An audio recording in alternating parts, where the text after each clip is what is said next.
Habitualmente el mundo musulmán se suele estudiar por dinastías, califatos y periodos. Para entender el papel e importancia de Toledo, Tola y Tola en el mundo musulmán, hemos preferido una división más acorde a nuestro objetivo, dividiéndolo en 3 periodos. Desde la prehistoria hasta el Islam con Mahoma, primer tomo, la importancia de este cambio radical con el segundo tomo y terminar con el final de la última cruzada en 1400 después de Cristo, tercer tomo.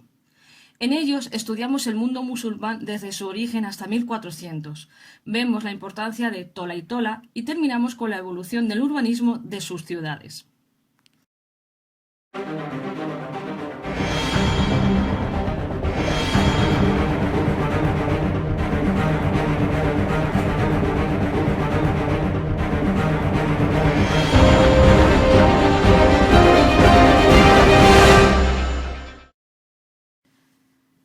Ptolomeo registró información notable sobre los pueblos, las principales ciudades, ríos, abismos y montañas. Su registro de nombres de lugares proporciona mapas, por lo que obtenemos una presentación muy útil de Arabia. De los 218 asentamientos en Arabia destaca Petrea, Deserta y Félix, los cuales presumiblemente eran bastante pequeños. Arabia Petrea, región de la península arábiga, conformada por el anterior reino nabateo, parte de la actual Jordania, un fragmento meridional de la Siria moderna, el Sinaí Egipto y regiones del noroeste de Arabia Saudita y el sur de Israel. Su capital era Petra. Limitaba al norte con la provincia de Siria, al oeste con las provincias de Judá y Egipto, al este y al sur con la Arabia independiente que los romanos dividían en Arabia Deserta al este y Arabia Félix al sur. Arabia Félix, Arabia Feliz. Ocupaba una región de vagos contornos y en algunos geógrafos restringe su esquina sudoccidental ocupando aproximadamente el actual territorio Yemen. De relieve acusadamente montañoso en algunas zonas, es mucho más húmeda y verde que el resto de la península. Entre sus productos altamente valorados en la antigüedad y Edad Media destaca el café arábigo, exportado desde el puerto de Moca y el incienso. Esto le ganó el título de Arabia Feliz. Los griegos la denominaban Eudemona, Arabia, término que se tradujo al latín literalmente con el significado inicial de fértil o productiva. Arabia Deserta es la antigua denominación del interior desértico de la península arábiga. En la antigüedad estaba poblada por las tribus nómadas que a medida invadían las tierras más ricas como la Mesopotamia y Arabia Feliz. En lo que respecta a la península, de que proporciona mayor cantidad de información, podemos decir que la mayoría de los 151 asentamientos nombrados se describen como pueblos Comay, algunos como ciudades Poleis, otros como centros de mercado Emporia y solo 6 como ciudades Metropoleis.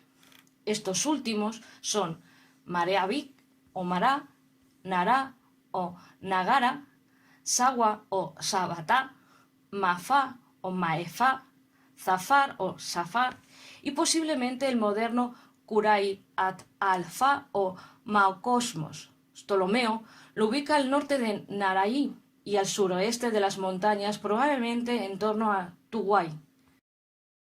Sin embargo, debe tenerse en cuenta que en los mapas de Ptolomeo los cálculos no son exactos y que usa una mezcla ecléctica de fuentes. Los árabes del sur no tenían una palabra especializada para ciudad, sino que aplicaron el término agar, o el lugar de reunión fortificado de una tribu para todos los tamaños de asentamiento. Sin embargo, algunos otros merecen el término ciudad, ya que todos poseían una arquitectura monumental, un alto nivel de alfabetización e instituciones políticas, especialmente consejos. Agar, la concubina de Abraham y la madre de la nación árabe, es la fundadora de la ciudad islámica, la Meca, la madre de las ciudades. Noble Corán 6.92 y 42.7.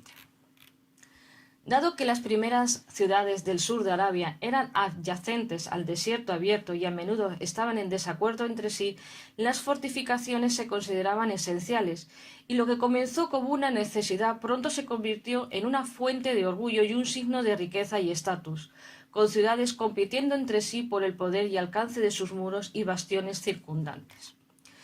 Pero aunque podría alcanzar grandes alturas, 14 metros, como es el caso de Yatil, no eran muy extensas, ya que las ciudades promedios del sur de Arabia eran muy compactas.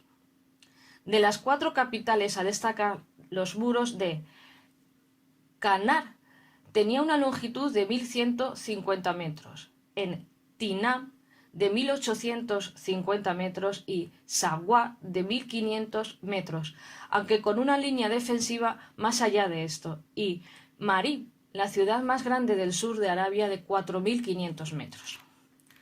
Los asentamientos del oeste de Arabia, por el contrario, eran de naturaleza expansiva.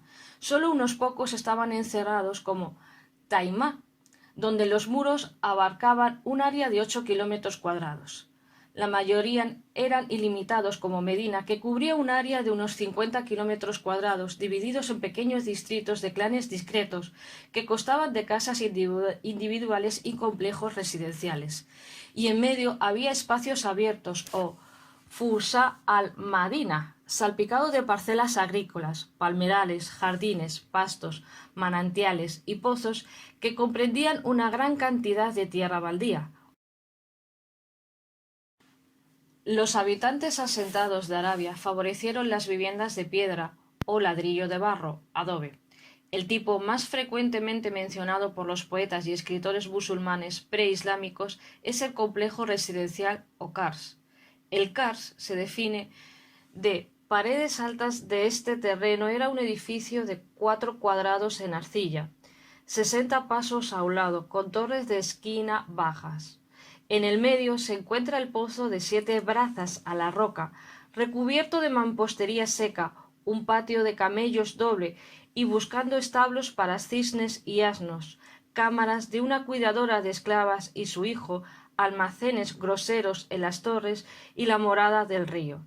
Una única puerta de entrada a este cierre estaba cerrada al anochecer.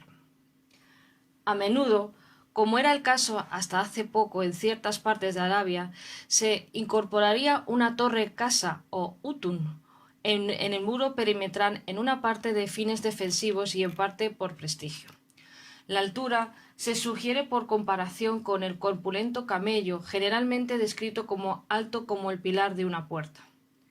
El ladrillo de barro era del material de construcción básico, combinado con piedras si fuese fácilmente disponible. De lo contrario, sería víctima de los elementos ásperos como los troncos de palmera y arcilla. Pero más tarde, como Estrabón insinúa, son de mampostería cuidadosamente trabajada y uniforme, cubierta con yeso que evidentemente ha sido pintada y decorada con molduras clásicas. A menudo, también serían excavados en las paredes rocosas de la ciudad de la misma manera que las tumbas. El elemento arquitectónico más omnipresente en Arabia es la tumba. Para la mayoría de los árabes el entierro era un asunto simple que describen del siguiente modo. En una tumba excavada donde el valle estaba doblado, envuelta en blanco, yaceré, blanca como la espalda del antílope. Adib 28. Si la persona fallecida tuviera alguna importancia o perteneciera a un grupo social con medios económicos, entonces podría usar algún tipo de monumento funerario para ellas, ya sea un edificio construido o un espacio excavado. Del primer tipo, el ejemplo más común fue el montón de piedras o mojón, a menudo dispuestas en forma circular sobre la tumba. Tales estructuras han sido el monumento preferido de los nómadas árabes durante miles de años, por lo que su forma se asocia con la muerte. A este tipo de urbanismo preislámico le siguieron la ciudad-estado y el paso de la ciudad árabe musulmana a la ciudad árabe islámica del siglo XIV en adelante.